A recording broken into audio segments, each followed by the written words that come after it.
আমার খবর। দীর্ঘদিন ধরে আটকে থাকা লোবা কয়লা খনি প্রকল্পকে ঘিরে ফের প্রশাসনিক স্তরে গুরুত্বপূর্ণ বৈঠক অনুষ্ঠিত হলো। প্রায় 1 ঘন্টা ধরে চলা এই বৈঠকে প্রশাসন, কৃষি জমি রক্ষা কমিটি এবং প্রকল্পের দায়িত্বপ্রাপ্ত সংস্থার প্রতিনিধিরা উপস্থিত ছিলেন। বৈঠকে দুবরাজপুর বিধায়ক অনুপ সাহা, অতিরিক্ত জেলাশাসক ভূমি ও জেলা ভূমি ও ভূমি সংস্কার আধিকারিক শুভম আগরওয়াল উপস্থিত ছিলেন। বৈঠক সূত্রে জানা গিয়েছে, কৃষি জমি রক্ষা কমিটির পক্ষ থেকে স্পষ্ট জানানো হয়েছে যে তারা শিল্পায়নের বিরোধী নন, তবে কৃষকদের ন্যায্য প্রকৃত ক্ষতিপূরণ নিশ্চিত করে তবেই জমি অধিগ্রহণ করা হোক, এই দাবিতেই তারা অনড়। ক্ষতিগ্রস্ত জমির মালিকদের স্বার্থ রক্ষা করে প্রকল্প এগিয়ে নিয়ে যাওয়ার আবেদনও জানানো হয়। অন্যদিকে প্রকল্পের বরাদপ্রাপ্ত সংস্থার প্রতিনিধিরাও নিজেদের অবস্থান তুলে ধরেন। তাদের দাবি, লোবা কয়লা প্রকল্পের জন্য ইতিমধ্যেই প্রায় 380 কোটি টাকা ব্যয় করা হয়েছে। দীর্ঘদিন ধরে প্রকল্প আটকে থাকায় সংস্থার আর্থিক ক্ষতির বিষয়টিও বৈঠকে তুলে ধরা হয়। দুই পক্ষের বক্তব্য শোনার পর জেলার ভূমি ও ভূমি সংস্কার আধিকারিক শুভম আগরওয়াল উভয় পক্ষকে আগামী 7 দিনের মধ্যে নিজেদের দাবি ও বক্তব্য লিখিত আকারে প্রশাসনের কাছে জমা দেওয়ার নির্দেশ দেন। সেই লিখিত দাবির ভিত্তিতেই পরবর্তী পদক্ষেপ নেওয়া হবে বলে প্রশাসন সূত্রে জানা গিয়েছে। এদিকে বৈঠকের শেষে কৃষি জমি রক্ষা কমিটি ও প্রকল্পের দায়িত্বপ্রাপ্ত সংস্থা দুই পক্ষই অভিযোগ করে জানায়, পূর্ববর্তী তৃণমূল সরকারের সদিচ্ছার অভাব এবং দীর্ঘসূত্রিতার কারণে লোবা কয়লা প্রকল্প বাস্তবায়ন হয়নি। তাঁদের দাবি, প্রশাসনিক জটিলতা ও সিদ্ধান্তহীনতার কারণে বহু বছর ধরে এই গুরুত্বপূর্ণ শিল্প প্রকল্প থমকে ছিল। আমরা 2007 সাল থেকেই শিল্পর পক্ষে, কিন্তু দুর্ভাগ্যজনক ব্যাপার, কিছু চিটিংবাজ কোম্পানি, কিছু লোক এসে নানান রকমভাবে আমাদেরকে প্রতারণা করেছে। মানুষকে কলার চাষ করব বলে, কেউ বলে যে ডিএপি এই আপনার সার ফ্যাক্টরি করব, এইভাবে কিছু লোককে গরিব আর্থিক মানে দুর্বলতা সুযোগ নিয়েছে। সেইভাবে কিছু মানুষ জমিও বিক্রি করেছে। হ্যাঁ, তো আমরা বারবার বললাম যে আপনারা এইভাবে কেন করছেন। ডিভিসি যেভাবে এসেছিল, ডিভিসিকে যে যেভাবে আমরা সহযোগিতা করেছিলাম, সেইভাবে আমরা চাইছি আপনারা আসুন।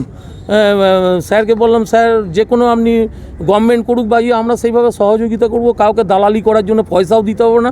আমরা কাঁধে কাঁধ মিলিয়ে আপনাদেরকে শিল্প করার জন্য আগিয়ে দেবো। আগের সরকারের কোথাও আগে হ্যাঁ খামতি ছিল। খামতি বলতে ডিভিসি তো 2021 সালে একটা প্যাকেজ দিয়েছিল, সেইটা নিয়ে যদি একটু করা হতো তাহলে তো প্যাকেজ ডিভিসি তো করতো শিল্পটা। এখন বর্তমান যে কোম্পানি বর্তমান কোম্পানির কথা বলতে পারছি না। আমরা একজনকে চিনি, মাননীয় শুভেন্দু অধিকারী মহাশয়, এবং আমাদের এমএলএ সাহেব ছিলেন। এমএলএ সাহেবের ওপর দীর্ঘদিনের একটা আস্থা আছে। ওনারা যেভাবে বলবেন আমরা সেইভাবেই শিল্পর জন্য একদম এগিয়ে যাব এবং ওনাদিকে সাপোর্ট করব। হ্যাঁ, মাননীয় মুখ্যমন্ত্রীকে আমরা আপনাদের মাধ্যমে আবারও বলতে চাই, উনি আমাদের পাশে থাকুক। লোবার শিল্পটা এবং আমাদের এডিএম সাহেব, ডিএম সাহেব থাকুক, আমাদের লোবার শিল্পটা যত দ্রুত আরম্ভ হয় আমরাও একটা শিল্পর সাক্ষী থাকতে। উল্লেখ্য, বীরভূমের দুবরাজপুরের লোবা এলাকায় প্রায় 715 একর জমির উপর কয়লা খনি ও সংশ্লিষ্ট শিল্প প্রকল্প গড়ে তোলার পরিকল্পনা রয়েছে। বহু বছর ধরে এই প্রকল্প বিভিন্ন কারণে স্থগিত থাকলেও সাম্প্রতিক প্রশাসনিক বৈঠক নতুন করে আশার সঞ্চার করেছে। এখন আগামী 7 দিনের মধ্যে দুই পক্ষের লিখিত দাবি জমা পড়ার পর প্রশাসনের পরবর্তী সিদ্ধান্তের দিকেই নজর সংশ্লিষ্ট সকলে। সরকার পরিবর্তন হওয়ার পর সমস্ত পক্ষকে নিয়ে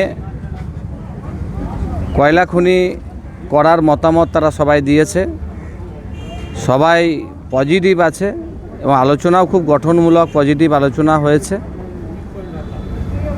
রাজ্যের সরকার, মুখ্যমন্ত্রী সম্মানীয় শুভেন্দু অধিকারীর উপরেও প্রত্যেকের আস্থা আছে, যেভাবে তিনি শিল্প নীতি নিয়ে তিনি বলেছেন। তাই আমরা সকলেই চাইব আগামী দিনে বীরভূম জেলায় একটি বড় কোল ব্লক লোবা অঞ্চলে হবে এবং সেই নিয়ে আজকে প্রথমবার আমরা বসতে পেরেছি। বিগত দিনে সরকার এসেছে, তারপরেও তারা কোনো শিল্প নীতি ছিল না এবং শিল্প নিয়ে তাদের সব পক্ষকে নিয়ে বসে আলোচনা, সে আলোচনার টেবিলেও তারা পৌঁছায়নি।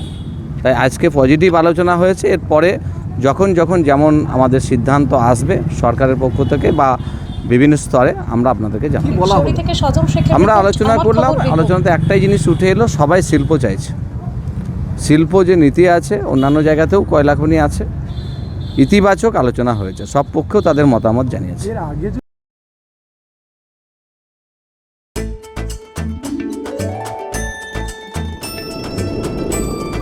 মনের সাথে স্বাদের যোগ করিয়ে দিল মোহনভোগ।